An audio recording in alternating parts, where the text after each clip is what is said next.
Welcome to the Coaches Cup. I am Sonya Green with Sonya Green Coaching. And I am Judith Fender, one of the amazing coaches with the No BS weight loss program. Today we are talking about past and future focused. Good stuff right here. Yeah, it is. And when I talk about focus, I think it's safe to say that most of us as adults we focus on the past when thinking about our goals for the future. Tell me more. Well, most of us look for evidence, right? When we are creating our goals, we want some evidence that we've done it before. If it's a career goal, I have worked with women who have changed their careers. And one of the things that we work on early on is they have already labeled themselves as I am this thing. Mm-hmm. And so being able to see themselves, they want a different, maybe career, a different role, but they don't have evidence for that. And so it's very different. It's very difficult for them to shift their identity because they're basing their identity on their past. Yeah. Yeah. Very, very much in a similar vein, working with weight loss clients. Mm-hmm. It's an issue. I don't want to call it a problem, but it's something that it's very common. And it, of course, is what the brain's going to do, right? Because it's all the brain has known Yes. is the past. And when we are working on creating new goals for ourselves or learning about past and future focusing, that it is important for us to understand and acknowledge that it's always going to be the default mode. Mm-hmm. Brain's always going to want to go there. And unless we are intentional and directional and focused, like you were saying, on what we want to create, or at least the actions to get there, Yeah. there will not be, we will not create change from the past. Yeah. I think about that. I mean, I know with weight loss for me, that's always been something that I have fallen back on, even as a life coach, knowing better. Mm-hmm. I have always had a weight problem, and so I'm labeling myself already. I am someone who's always had a weight problem. That doesn't help anybody, right? It definitely doesn't to say that about myself. It may be a fact, but that doesn't mean that that's the fact I want to focus on if I want to change my future. Right. And there's also, like, my brain immediately went to, well, but there would be the fact of what you weighed at a certain date and a certain time, and then what you're making it mean, Yeah. and understanding from that perspective. But 100% is, what do you want to focus on? Do you want to focus on the past and search there for new thoughts, new solutions, or this is where learning to create from the future, from your future self, or borrowing from someone who has gone the journey, right? Which Corinne has always been so beautiful and so open about offering to the members about borrowing her belief. Yeah. In our ability to change. If you don't have enough belief, you can borrow mine. Yeah. And so when planning, you're, thinking about the identity of who you want to become, whether it's in weight loss or career changes, which, I mean, hello, I've done that. Yeah. I mean, if we've all done it. And the thing is, there are lots of different facts. You mentioned that your fact might be that you weighed a certain amount at a certain time. But we can create all different facts, and I'm air quoting there, and pull those out from our past. But whether they're true or not, that doesn't mean that they have to be our focus, because there are some facts that are going to support our future better than other facts.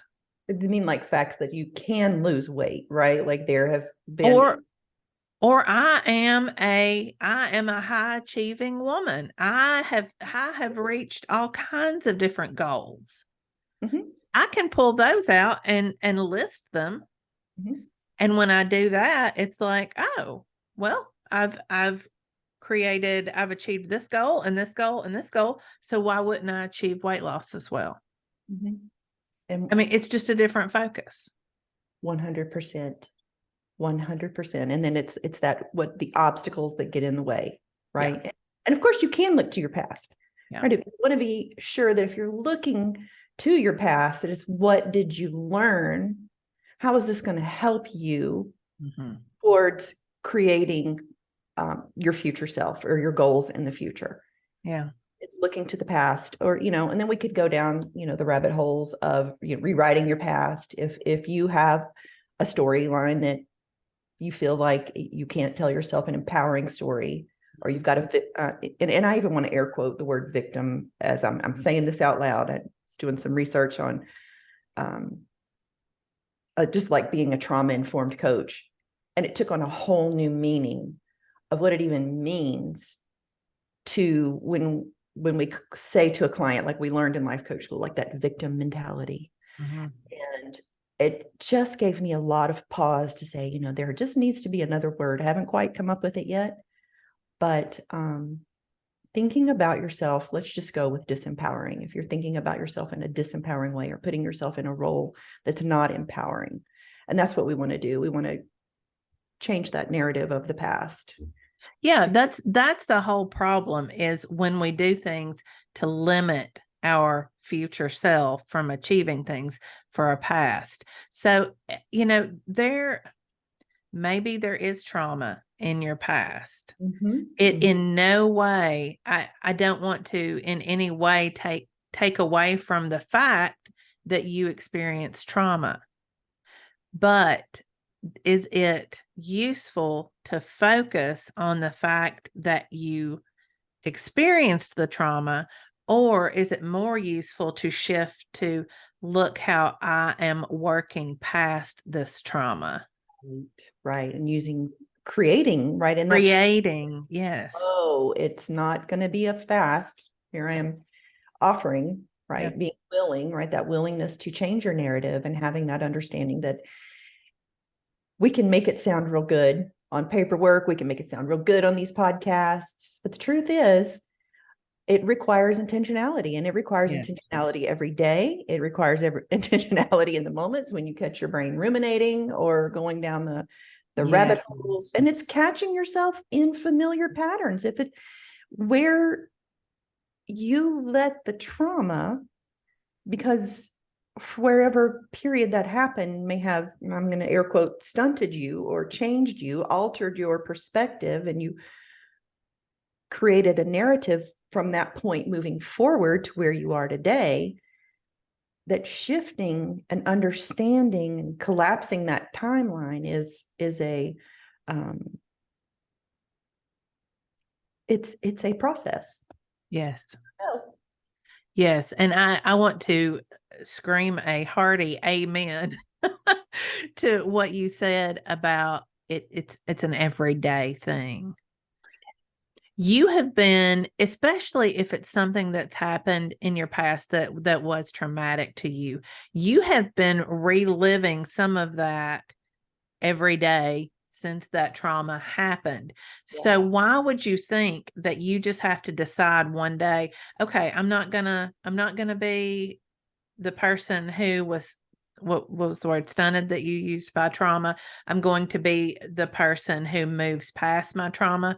You can't say that one day and suddenly all the light bulbs come on and the angels start singing. I'm sorry, but that is day one of your work.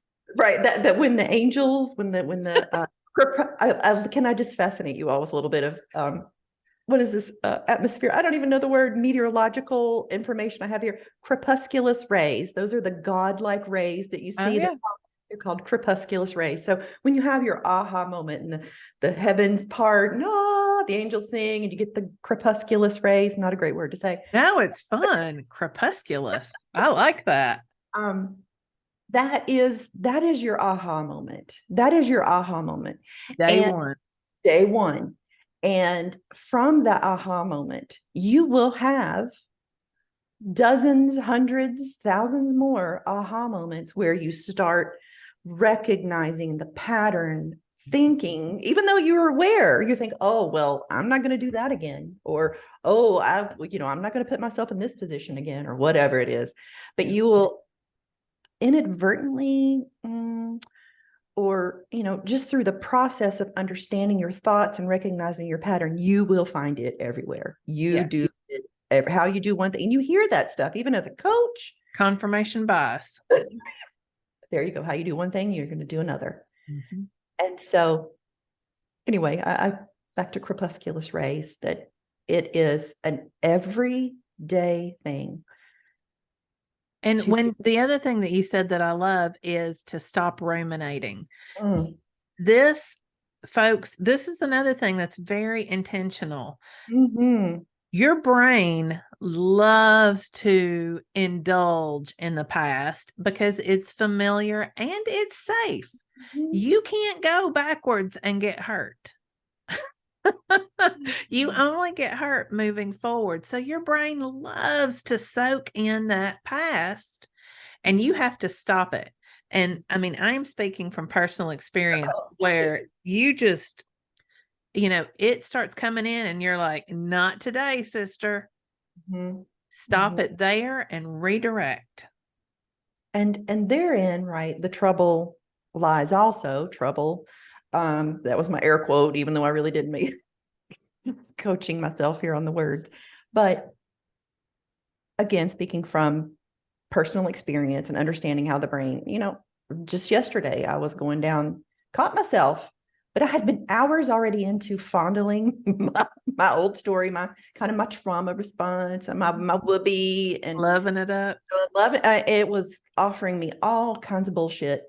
And it's just amazing how automatically we go back on default. We go back to the past. So with that said, you're 100% right. Yes. A hard stop, but thinking that you're going to catch it right away is also, having some grace with yourself and compassion, that you're not going to catch it right away. Be like, oh, there I am ruminating.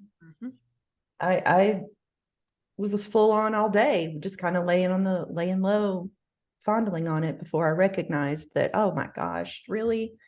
There you go. It just felt so true, so good. Let's just go back there. Let's just solve and play that story over and over and over again. So, and that's mind management. The bottom line, yes, what we're talking about, mind management. You're going to go in the past. You want to focus on the future.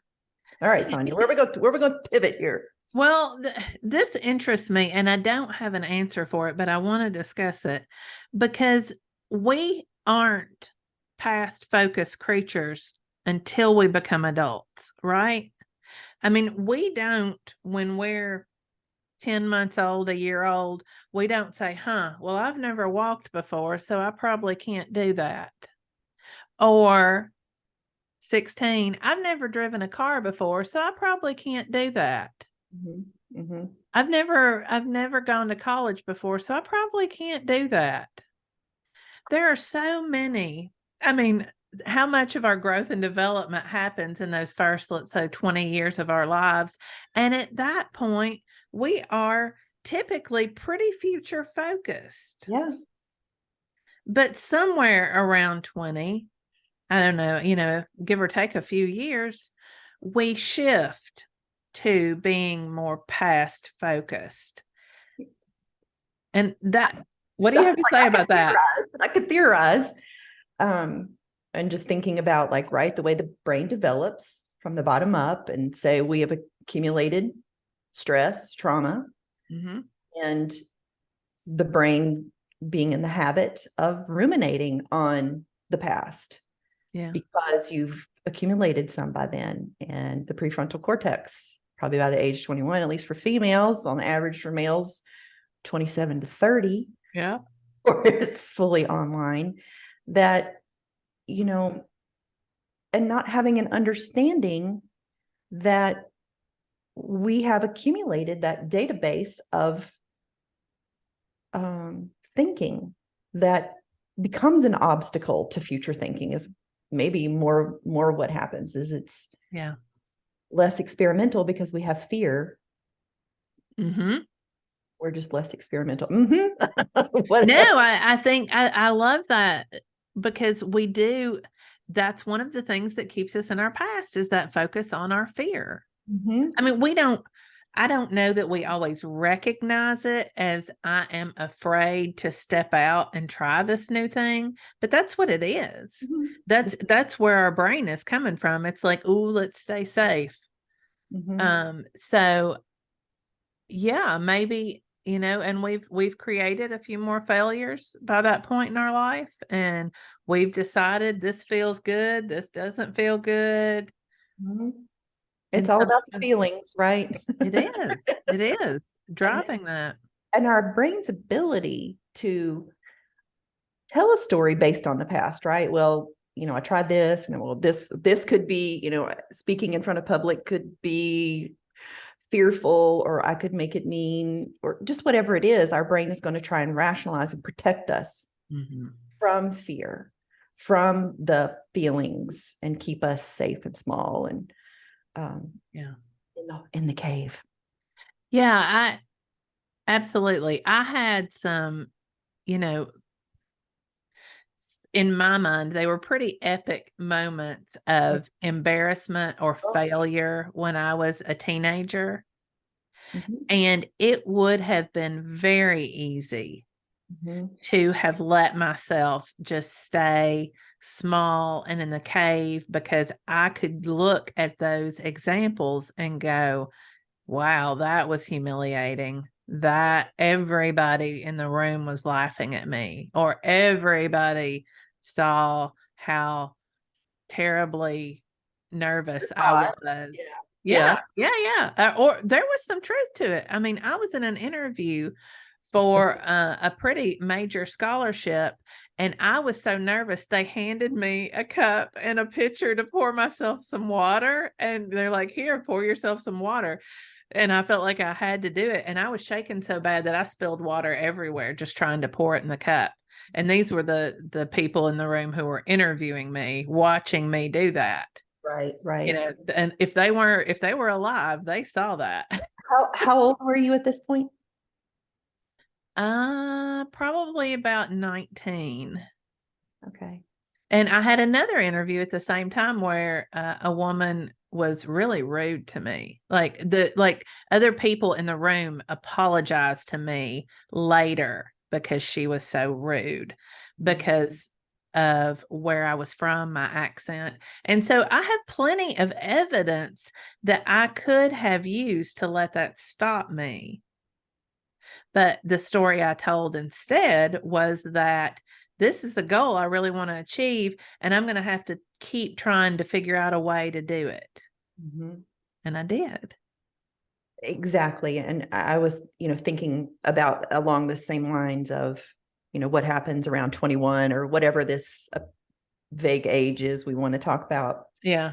And I think about when I was like in high school, I was fearless, absolutely fearless. I drove fast. I talked fast. I was student body president of this, president of that, and I public spoke everywhere I could go. Give me a microphone, and I was on. And I got to college. And well, anyway, y'all know this, but at some point that fear came on through college, that fear, whatever it was. And I could tell stories about what I think it is. But to your point, when I think about that interview with Corinne, to the same, where I didn't deal with the fear and accumulated the anxiety, the trauma, that I was speechless. Yes. Literally and figuratively speechless because I couldn't. That could have been your label. Right. Exactly. Exactly. I mean, it was true. But I had evidence that I could public speak. If I could have drawn, I think that actually probably is what I clung to. If I think about it, because what's wrong with me? I know I can speak in public. I was so fearless. But if you think about it, you are still pretty fearless, right? Yeah, now I can speak. But it took courage to figure out why you didn't do as well as you wanted to in that first interview. And how many of us quit after that first interview, metaphorically speaking, or, after the first time you spill all the water on the table instead of pouring it in the cup? How Exactly. many of us say, I want to be this person, but I guess that's not in the cards for me.